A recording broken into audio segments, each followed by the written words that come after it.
नमस्कार, मैं हूं आपके साथ सुनील कुमार शर्मा और आप देख रहे हैं न्यूज जन आवाज। बिना बजटीय प्रावधान के शुरू हुए कार्यों पर लगाई रोक, यह कहना है श्रीमान राठौड़ जी का।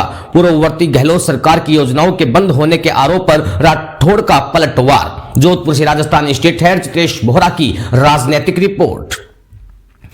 भाजपा के वरिष्ठ नेता और पूर्व मंत्री राजेंद्र राठौड़ ने पूर्व मुख्यमंत्री अशोक गहलोत द्वारा पुरानी योजनाओं के बंद होने के आरोप पर पलटवार करते हुए कहा कि उनकी सरकार में जो कार्य बिना बजटीय प्रावधान के शुरू हुए उनमें किसी प्रकार का आर्थिक प्रबंधन नहीं किया, वो काम स्वतः ही बंद हुए। जन कल्याणकारी का एक भी काम अगर बंद किया तो उन कामों की सूची जारी करनी चाहिए। यह बात उन्होंने यहां जोधपुर एयरपोर्ट पर मीडिया से बात करते हुए कही। उन्होंने कहा कि राजस्थान आज capital expenditure per capita income और जीडीपी सहित हर जगह राजस्थान ने उन्नति की है। राजस्थान प्रगतिशील राज्यों में शामिल हो चुका है। विपक्ष द्वारा प्रदेश में सरकार पर कोई भी तरह का काम नहीं करने के आरोप पर राठौड़ ने कहा कि सरकार का शानदार कार्यकाल चल रहा है, हर वर्ग में संतुष्टि है। प्रतिपक्ष कांग्रेस एक भी मुद्दा जनता के बीच में नहीं बना पाई है। कांग्रेस एक भी बड़ा प्रदर्शन सरकार के विरुद्ध नहीं कर सकी है। गहलोत साहब लगातार आरोप लगा रहे हैं कि 2 साल होने पर भी किसी तरह के काम नहीं हो रहे। गहलोत साहब को खुद की सरकार के अस्तित्व के बारे में जब चिंता थी, जब सरकार कांग्रेस की थी, अब सरकार स्थायी है। उनका बयान अगर तथ्यों के आधार पर होता तो गंभीरता से लिया जाता। पूर्व सीएम अशोक गहलोत के बिहार में एसआईआर के बाद घुसपैठियों के नाम बताने के तंज पर राठौड़ ने कहा कि जिस प्रकार का प्रपत्र चुनाव आयोग ने एसआईआर के लिए जारी किया है वह स्वतः ही अपने आप सिद्ध कर देता है। एसआईआर से घुसपैठियों का स्थान मतदाता सूची में नहीं रहेगा। मतदाता सूची की शुद्धता लोकतंत्र को मजबूत करती है। घुसपैठिए अगर मतदाता सूची में आएंगे तो अशुद्धता करेंगे। सभी लोग इसका स्वागत कर रहे हैं। बंगाल में भी एसआईआर आरंभ हो गया है, इसलिए अब हार की खींच को उतारने के लिए इस प्रकार की अनर्गल बातें कांग्रेस की पार्टी के लोग कर रहे हैं। एसआईआर होना चाहिए, बुद्धिजीवी से लेकर हर व्यक्ति का ये मत है। राजस्थान स्टेट हेड चित्रेश बोहरा की रिपोर्ट के साथ देखते रहिए न्यूज जन आवाज।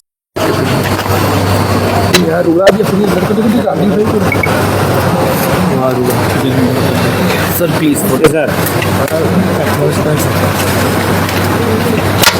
और सब बढ़िया है। कर दिया सर एक बाइट दे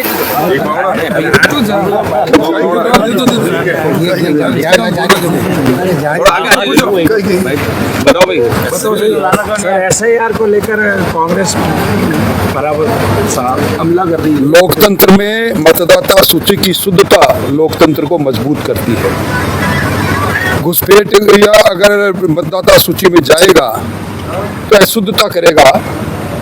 सारा मीडिया, सारे लोग इसका स्वागत कर रहे हैं। बंगाल के अंदर भी ये एसआईआर प्रारंभ हो गया, इसलिए अब हार की खींच को उतारने के लिए इस प्रकार की अनर्गल बातें कांग्रेस की पार्टी के लोग कर रहे हैं। एसआईआर होना चाहिए, बुद्धिजीवी से लेकर हर व्यक्ति का ये मत है और वही हो रहा है। सर मतदाता बिहार में मारो, इसमें कितने घुसपैठी थे, इनकी संख्या बताइए। एक भी घुसपैठी नहीं था। मैं समझता हूँ जिस प्रकार का परिपत्र चुनाव आयोग ने एसआईआर के लिए जारी किया है वो स्वतः ही अपने आप सिद्ध कर देता है। अगर मतदाता सूची के अंदर 2002 की बेस सूची से लेकर अगर उसका नाम वास्तव में बाद में भी है तो स्वतः ही जुड़ जाता है, स्वतः ही कट जाता है।